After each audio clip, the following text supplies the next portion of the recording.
Hello and welcome back to Bookish and welcome back to my 100th Saturday Hodgepodge. I've been doing this for 100 weeks in a row, making a video and posting on Saturday, talking about, my reading and other things that go on in BookTube in the world. And sometime before last Saturday, I started thinking I should do a Q&A to kind of celebrate the 100th Hodgepodge. So I put out a call for questions my last Saturday Hodgepodge, and I got a lot of responses. Thank you to everyone who responded and giving me something to talk about. Matt, it would have been quite embarrassing if no one had asked me any questions, so I appreciate you asking questions. And so I got, 28-ish questions, and I'm going to try to keep this video, under a half an hour, and I'll try to put timestamps in so you can find exactly where your question is if you're somebody who asked me questions, or if you want to see what some specific person asked. I'll try to do that, even though sometimes the technical skills required there don't work out for me. But anyway, I need to get on to the questions or we're never going to get this done. So question number one came from Steve Donoghue, our resident BookTube bomb thrower, gadfly, troublemaker. Steve Donoghue said, in your opinion, what are the main differences, if any, between Saturday Hodgepodge Q&A and a Saturday Hodgepodge QAnon? Steve, knowing my penchant for politics and how easy it is to rile me up, I would just say that hopefully the difference is sanity and at least a passing acquaintance with reality. Question number two came from Stephanie Cohen, and she asked, what is the biggest challenge you faced on having a BookTube channel? What I would say is the biggest challenge to me, and really this is just something that's occurred to me and really become an issue recently, but the biggest challenge for me is to not get too caught up in the success or failure of my channel or of a given video. A lot of times, you make a video and you think, well, that was a really good video, I'm proud of that, and then it doesn't get as many views as you wanted. And you have to remind yourself of a couple of things about this. Number one, you may have a good number of subscribers. I have way more subscribers than I ever thought I would have. That doesn't mean each of your subscribers watches every one of your videos. In fact, most subscribers don't watch, most of my subscribers I don't think watch my videos very often at all. And that's fine. But your videos, unless you're intentionally making videos to get views, your videos are going to be hit and miss with lots of people, and that's fine. A lot of people pretend like they don't look at the numbers, and maybe some people really don't. But the truth of the matter is those numbers are there, and if you're not careful, you can let them dictate to you what you want to do with your channel. And I think as soon as you let the numbers dictate to you what you want your channel to be, the quicker this becomes, or the less enjoyable making videos become. So keeping that balance has been kind of a challenge for me, and I assume it will be moving forward. Question two comes from MsReads and Rambles. V has a channel. She hasn't made a video in a long time because she's very busy, but she's an awesome person. So she asks, what do you like best about being retired, and what has been most challenging? So my retirement is going really well. I have had no trouble filling my days at all. A lot of people told me I was going to be bored. I have not been bored at all. And by the way, BookTube is a big reason for that. I was making 3 videos a week before I retired from teaching, and I make 3 videos a week now, and that keeps me from being bored. The reading I do for pleasure, that then I turn into BookTube videos. I do some writing, I work around the house, and a lot of the time I just sit and think. Or one of the things that has occurred to me being retired is how much of my identity was tied up in being a teacher. And not being a teacher anymore means that, part of my identity has to change. And again, I think BookTube helps here because I can, make videos where I kind of scratch that need to teach people something, whether they want to know it or not, itch. But I did have a lot, and I was surprised by how much of my identity was tied up in the concept of being a teacher. And retirement has kind of made me kind of look for other ways, other parts of my identity to kind of bring those things out. So that's been kind of a challenge. Debbie Baker, a great BookTube commenter, asks, I'm giving you all the cash you need to spend the rest of the year to live in France. Name 5 places or cities that you will go in. And I assume she means in France, so I chose in France. Well, number one, I'm going to, headquarters myself in Paris because you know, Paris is a movable feast.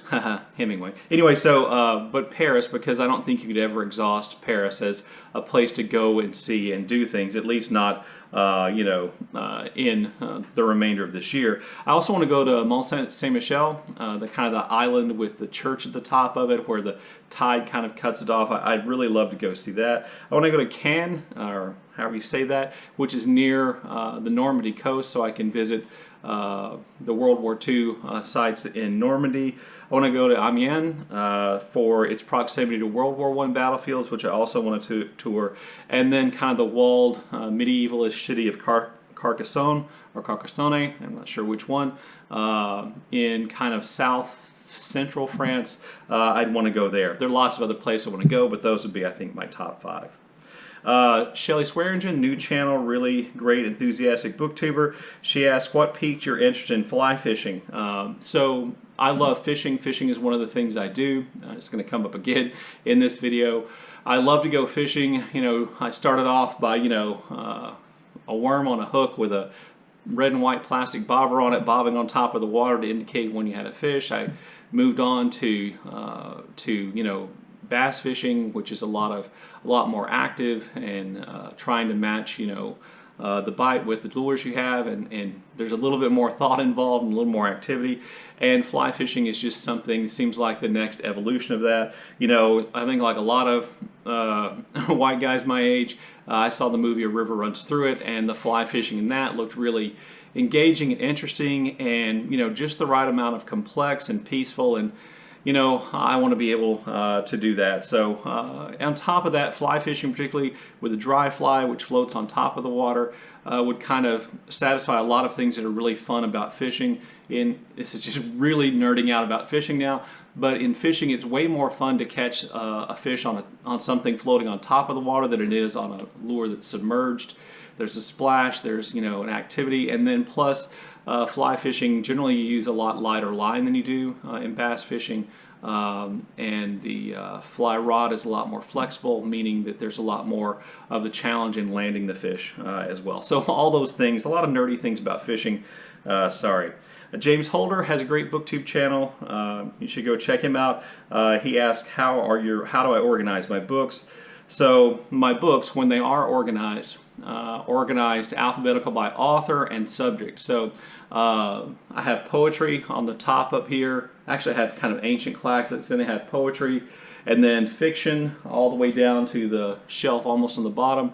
These are all novels and works of fiction which are organized alphabetized by author. The bottom shelf I have topics related to what in the United States we call world history, by which we mean history that's not the history of the United States of America.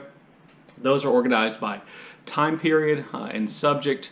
And then over here I have a couple of shelves of biography, which are organized alphabetically by the name of the person the biography's of. Then I have American history on about a shelf. I have a small shelf of issues related to African history, particularly the events that took place in sub-Saharan Central Africa in the 1990s.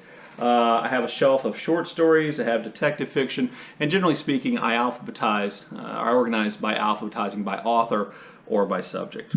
Next question is from Tripp. Tripp is a great commenter here on BookTube. Always has a lot of interesting stuff to say. He did have a channel for a little while. I'm not sure if he's still making videos. His question was, how's my writing project been going, and what authors do you consider influences? My writing project right now is not going because I am lazy. And I have allowed the mind-numbing boredom for me and the tediousness and the soul-crushing reality of what kind of writer I am that emerges from the editing process to really kind of stop me and slow me down. And that's laziness and a lack of integrity, but I'm hoping to get back to it here pretty soon. Since I write nonfiction, primarily, you know, every once in a while I write a short story or something like that just for myself, but since I write nonfiction, most of my influences would just be historians. I think that Lucy Worsley writes really well, and mainly what I admire or want to imitate about historians is how they write, not what they write, not the kind of research they do, and not even necessarily kind of nonfiction or historical writing they do, but I would like to, or I don't want to imitate, but I aspire to be as good as a writer as those people. So Lucy Worsley would be one. Candace Millard, an American historian who wrote about Teddy Roosevelt and Churchill and James Garfield. David McCullough for the warmth with which he writes. I don't think I could ever hope to be on the level of the biographer Stacy Schiff. I don't think I could ever hope to be that good of a writer, and I probably can't hope to be as good a writer as the others, but those are the people who I aspire to write more like, or to be able to write as well as they do. My good friend Alan from Big Hard Books and Classics, he asks, are you sincerely considering a move to Europe, and if so, what are your top choices of cities?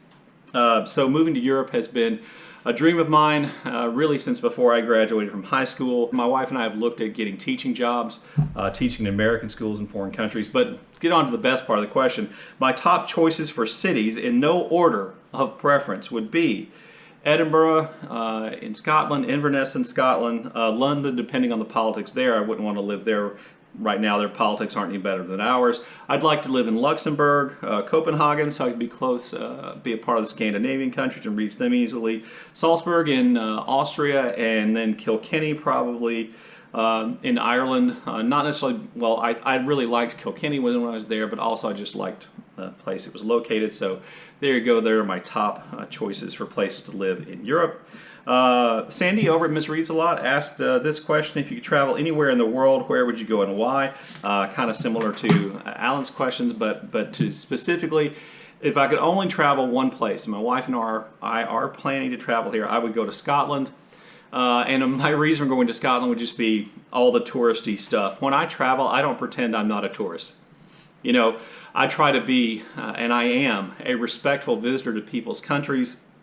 Try to follow the conventions. I try to stay out of the way and all those kinds of things. But I'm there to see the things I can't see here, and I'm not going to pretend that's not true. So when I go to Scotland, I'll go because heritage. My last name is Bruce. Robert the Bruce, you know, helped win Scotland's independence for a time. So I have that heritage thing. My family is immigrated from Scotland in the early 1700s. I like to drink scotch. I like to tour some distilleries. My wife and I, believe it or not, do like to go hiking, and so hiking in the Highlands would be something great. I even like bagpipe music, so Scotland would be the #1 place. Jennie Johnston, who is an artist and has a BookTube channel, asked this question: when you finish the book you're writing, do you plan to write more books? If I ever finish the book I'm working on, because I'm stuck in this editing process, yes, I have one other project that I'm actually really excited about getting into. The writing project I'm really looking forward to getting into would require a lot of research, but literally all the research material I need is in a relatively local, relatively proximate university library, and I just think that would be a great, fun project for me and allow me to do some kind of original research and work. Graham from the Archive, speaking of Scotland, great Scottish booktuber, Graham from the Archive, asked this question. He says, if you could have a dinner party with any 3 authors, past or present, who would they be and why? And if you could invite 2 fictional characters along, because why not, who would they be and why? So the 3 authors would be Toni Morrison. She's just brilliant, and she, by all accounts, is a great cook. William Faulkner, because I think the interplay between Faulkner and Toni Morrison would be really, really interesting.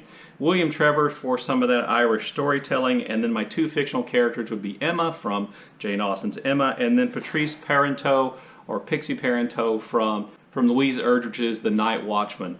It would just be great, and it'd be great to have kind of that balance with 3 men and 3 women. Well, me would be the 4th man. But anyway, I think that would be great and kind of fun and kind of a mix of people.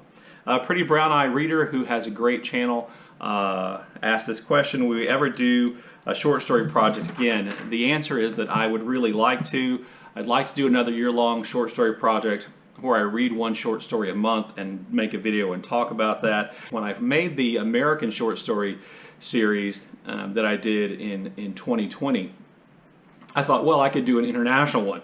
And I'll just talk about 12 international authors who wrote short stories and who have short stories I liked. And I found that, you know, depressingly, my reading was really fairly American-centric in that area. But I am still definitely looking at that. A new channel is The History Fella. If you haven't been over his channel, you should go check that out. He asked, if you could live through a historical event in history, which one would it be and why? That's a really good question. A lot of times people ask, if you live at any point in history, when and where would you live? And that question actually involves, me thinking about my safety and my comfort and, my health problems such as they are and how I would adapt or how I would live there. But if you're talking about a specific historical event, I guess for me, I would want to be there at the writing, not the signing of, I don't care about that. I want to be there at the writing of the Declaration of Independence, because as an American history person, that would mean I got to be in the presence of, well, Roger Sherman. I mean, how awesome would that be?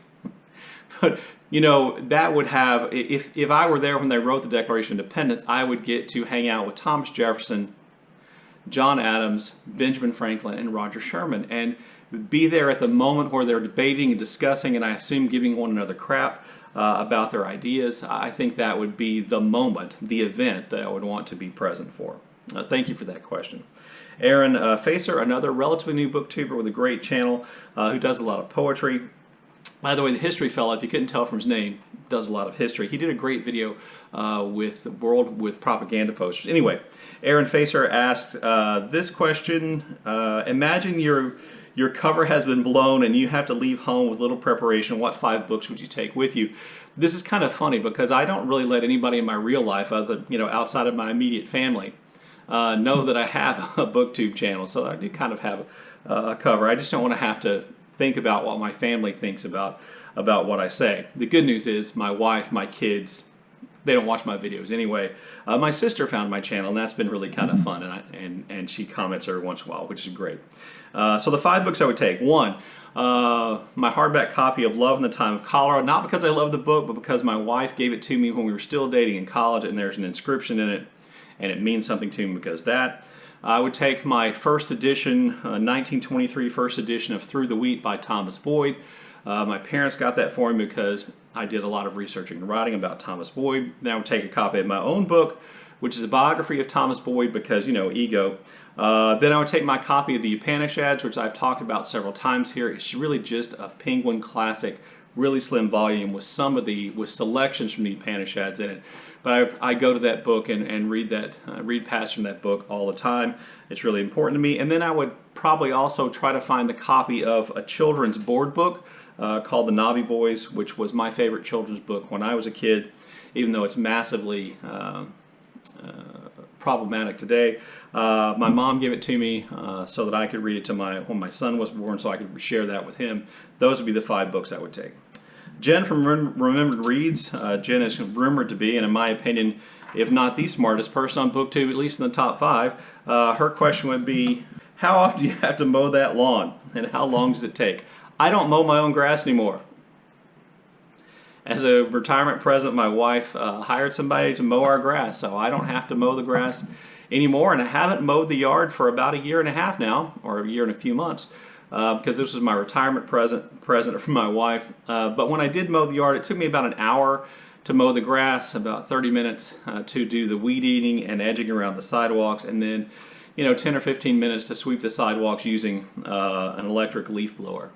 And I am glad to not have to do that because it's hot down here, and mowing the yard is a daytime activity.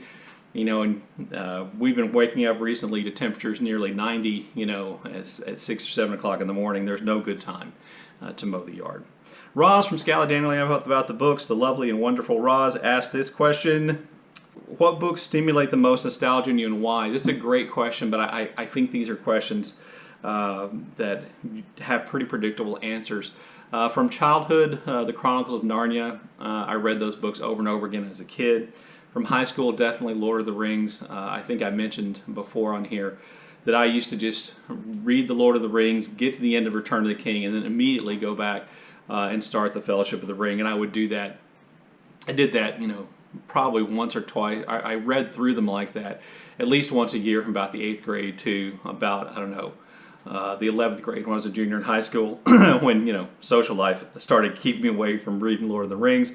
And then in college, what makes me nostalgic for my past reading in college are those authors who really got me into reading again.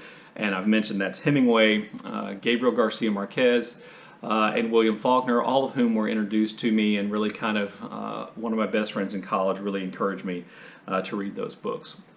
Matt over the Paperback Junky, one of my favorite irreverent and incredibly talented booktubers, asked this question: what was your first band, musical artist, shirt, album, concert? Okay, so my first band t-shirt was actually a t-shirt from the Police, from their Synchronicity tour.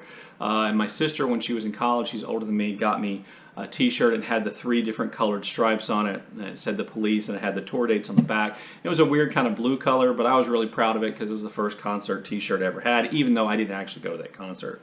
My first album, which was an actual album, vinyl, cover, the whole thing, was The Best of the Doobies by the Doobie Brothers. You know, with Listen to Music and China Grove and Take It to the Streets, and Blackwater is on there. Just the greatest songs of that kind of 70s Southern rock, slightly funk band. That was the first album I ever bought on my own. And then my first concert that I attended was the 1984 Texas Jam, which was in the Astrodome, which means that it was almost impossible to have a good seat, which we didn't. But Rush was the headliner. They're the reason I went. Rush was my favorite band in high school. Ozzy Osbourne also was there on his Bark at the Moon tour, I believe, is when he was at the Texas Jam. And so he had these really big, huge bats on stage, which was funny, and I enjoyed Ozzy at the time. 38 Special, Southern rock pop band, and then Bryan Adams. You know, Bryan Adams, famous for the Robin Hood song from that movie or whatever. I think the crowd actually booed Bryan Adams. I think there was one more act, but I can't remember who it was.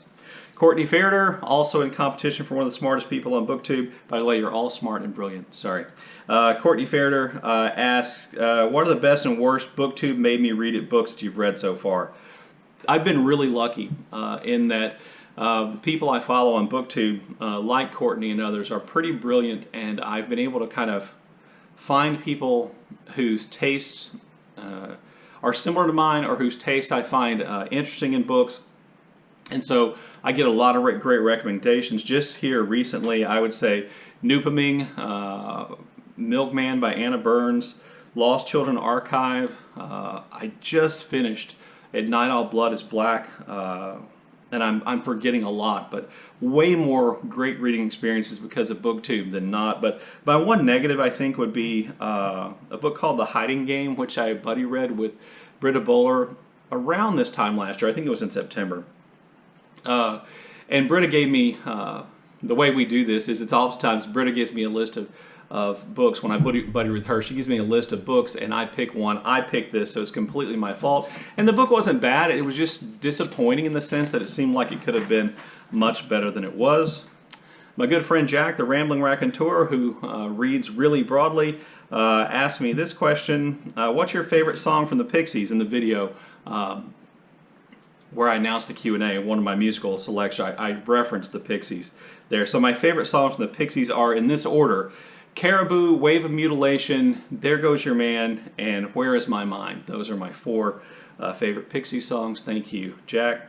Mark from Book Time at Elvis, who also had a Q&A, he's posting the answers for this week, asked this question. I said, if you were to go on YouTube and make videos not related to books, what would you make videos about? I do actually have a fishing channel, which is still up. I haven't made a fishing video in probably 6 months, but that's actually where I started. And really one of the reasons why I enjoy BookTube so much is, and this is going to sound bad, but these videos are so much simpler to make. Every fishing video is a vlog. Every single one, because you have to go out and fish. And if you don't catch any fish, you make a really boring video. And I was having a hard time getting traction over there, and there were just other reasons. There's some great people I met over there who I became friends with from FishTube, as I sometimes refer to it. Mark also asked, regarding non-North American based booktubers which live in countries you would like to visit someday. And essentially my answer is all of them. I'd love to visit Japan and Tokyo, where Kazan from Always Doing and Sean the Book Maniac live.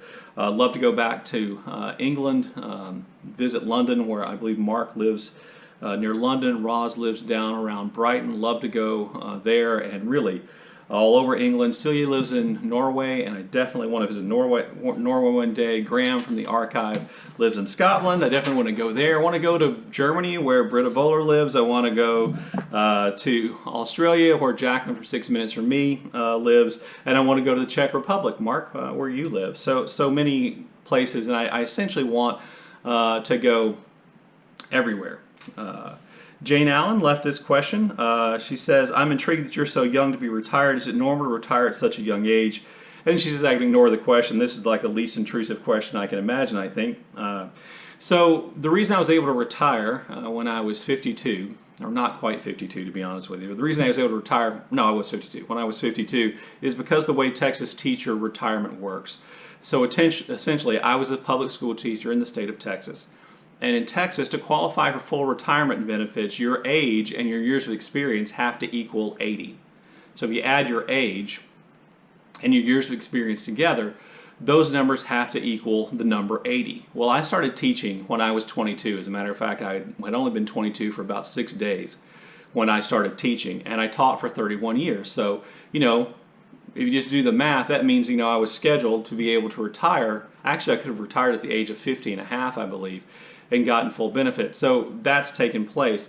It also, you know, helps. My wife is still working, and she had a much better paying job than I do. She's a building principal, and she loves her work, and she's continued working. But because of that, I was able to retire. To be honest with you, I am casting around for other work and jobs that I can do, maybe on a part-time basis, maybe on a full-time basis, just to make sure that I am working when I'm capable of working, so that we have more money for retirement and things like that. And my wife's planning on retiring in a couple years, and we'd like to travel. JB subscribes. One of my favorite commenters, always kind of has some provocative comments, and I really enjoy hearing from JB. JB says, when you picture yourself fly fishing, where do you imagine you are? They say, I always think of Tom Skerritt and Brad Pitt in the film A River Runs Through It. Well, that's exactly, you know, kind of my inspiration for fly fishing, the thing that really put it in my head all those years ago that I wanted to become a fly fisherman. But I don't really picture myself necessarily in Montana. I guess my imagination runs to a little bit more realistic. There's only one river in Texas that is where the water's cool enough to support trout for any period of time, and I'd like to go there and fly fish once I learn what I'm doing. What I really imagine being the coolest thing to do would be to take my fly rod and flies and go to Estes Park, Colorado, and hike up into the mountains of Rocky Mountain National Park and fish some of the mountain lakes that are up there, which have fish. That would be great. And you know, Jason over from Black Sheep Books lives in Ireland. He's a fly fisherman, and going to Ireland and fly fishing in rivers and streams there would also be something I can imagine. Vin from Revenant Reads says, does BookTube now help you focus and organize your days? Exactly. That is exactly right. That's exactly what BookTube does for me. I make 3 videos a week. I film on, so if I post my videos on Tuesday, Thursday, and Saturday. I film on Monday, post, respond to comments, watch a lot of BookTube on Tuesday, film Wednesday, and so on. And that does provide some structure in my week. It makes me feel like I have purpose. My channel is monetized, and you notice I do run ads at the beginning and also at the end of the video. I donate that money that I've made to charity so far, and I'm going to talk more about that in the next Saturday Hodgepodge. I think I've donated that money to charity. It's been nice to be able to increase my wife and I's charitable giving because of BookTube. You know, if I were fantasizing and dreaming, you know, if I could make enough money to actually supplement my income through BookTube, that would be great, but I am not going to change to make that happen. I am determined not to do that. Number 2, I just don't think this face is the face that's going to, you know, have 100,000 BookTube subscribers, and I don't think the kinds of books I read are going to pull that in. But it has been nice to be able to use that money to increase our charitable giving. Deborah Mink, commenter asked, what would 22-year-old Brian think about this week's vlog, and how would present-day Brian respond to him? Okay. So 22-year-old me would be happy that I'm still married, would be happy that I'm still reading, would probably be pleased that I'd done some traveling but wish I'd done more, would probably look at the vlog that I posted and say, wow, you're really domesticated. But to be honest with you, I wasn't, well, I was never aiming away from domestication when I was 22. You know, I didn't have dreams about, you know, riding a motorcycle to South America or anything like that, or, you know, living in a one-bedroom apartment in some inner city. And those were never my dreams, in part because I've known my wife since we were 17 and 16 years old, and anything that didn't involve her was going to be right out. I'd probably have some questions for myself about, you know, education and why I was so pudgy, and when I was finally able to grow a beard, because 22-year-old me could not possibly grow a beard. I think my responses to 22-year-old me would be to A, be kinder, B, be more willing to admit you're wrong, and C, stop acting like a jerk. That's what I would say, no matter what 22-year-old me said to me. Penny G, another great commenter, asked a couple of questions. One, and here they are on cue, Zelda and Ike. So our first question is, what are the origins of my dog's name? Ike. Ike is named after Hurricane Ike. He was a stray dog on Galveston Island when Hurricane Ike... And now they have to go away. Anyway, Ike was a stray dog on Galveston Island when Hurricane Ike hit that island. He survived a Category 2, almost 3 hurricane outside by himself. He's a little traumatized by that. He's a weird dog, but he's named after that. Zelda we got from a Great Dane Rescue Society here in Texas, and her name was Mary when we got her. And once I looked up to see that you could rename a dog and they would learn their new name relatively quickly, no offense to anybody named Mary, but Zelda doesn't look like a Mary. Number one, she's a princess, and number two, she's a diva, and Zelda seemed like the perfect name there. She also asked, what was the last big rock concert you attended? That would be a Rush concert in the early 90s. I believe they were on their Presto tour. That's the last concert I went to. My goodness, this is going long. Oh well. Steve Donoghue makes 45-minute videos about nothing. Okay, so the next question is from 30 Books. 30 Books has a channel you should go visit. And 30 Books asked the question, it looks so quiet where you live in the training fields where you walk. Is it quiet or did you just not film people? So it is usually pretty quiet back there. Since I'm retired, I can walk in the middle of the day if it's cool enough. And there are very few kids out before about 1 o'clock in the afternoon, and most adults around here have a job. The place where I walk, though, are the football fields, the sports fields near a junior high, which is right behind my house. And that junior high is noisy during the day. Not that you would notice unless you were home. Also, a lot of big city events take place in the park, which is also adjacent to that junior high behind my house, including 4th of July fireworks, which I really enjoy 4th of July fireworks because it's like they're shooting them directly into my backyard. Scott Nell, Gunpowder Fiction and Plot, asked this question, let's see, more of a request. Regale us with a story or two about your dogs. Also, what breeds are they and do they do any tricks? And then how has BookTube changed over 100 hodgepodges? And finally, in your assessment, is it hodgepodges or hodgepodge-I? Okay, so question one. Story or two about my dogs. As I said, Ike had some trauma because he was outside during Hurricane Ike. He's had multiple homes before he found our way to us. Clearly spent life on the street. When he was a puppy here, he managed to chew through an electrical cord and ruin a lamp. I don't know if that shocked him or not, but it certainly didn't do him any good. I would say Ike is the toughest dog perhaps that I've ever owned, probably because of that background. I do live near open fields, sports fields, and there is a little patch of woods, you can see the video behind my house, and so occasionally we get literal varmints like rats that will nest up in the yard or travel across the backyard. And one day, early in the morning, I was outside with Ike and my then yellow lab Hank, who since passed on, and a rat was like running towards the house, and Ike just tore out after it. The rat tried to climb up the side of the house, and Ike climbed the house and grabbed the rat. And well, I won't go on, but Ike is literally the toughest dog I've ever had. Much tougher than Zelda. By the way, Ike is a mutt. He's part Border Collie and part German Shepherd, at least, I think. Zelda, it's a purebred Great Dane. Like we said, we got her from Great Dane Rescue Society. Laziest dog I've ever had. She easily sleeps 21.5 hours a day. She spends most of her time sleeping on the couch. She's the only dog, which is stupid, that we've ever had that we let sleep in the bed with her, in part because she weighs about 155 pounds. And she just gets up in the bed while we're sleeping, sleeps down by our feet, which makes it really uncomfortable. My best story about Zelda is that she once broke through, when we first had her, she broke through the glass door of our front door, which had a big kind of glass rectangle in it, and pizza was being delivered, and she ran and she hit the door and she shattered the glass and went all outside, scared the hell out of the pizza man and her, because she's also a big chicken. But that's the story there. BookTube changed over 100 hodgepodges. What I would say is the biggest change is that I see a lot more people, a lot more young people on BookTube now who are not reading exclusively YA. I'm not trying to give people who read YA a hard time, but there are a lot of young people who have channels now who read things other than YA. And I really think that's great, because that expands the niche of BookTube, which I consider myself to be a part of. And then finally, is it hodgepodges or hodgepodge-I? It's hodgepodges. That's what it is. S-Row, a commenter, asked this question: what's the funniest book that made you laugh out loud you ever read? And the second, what is your favorite biography that you read?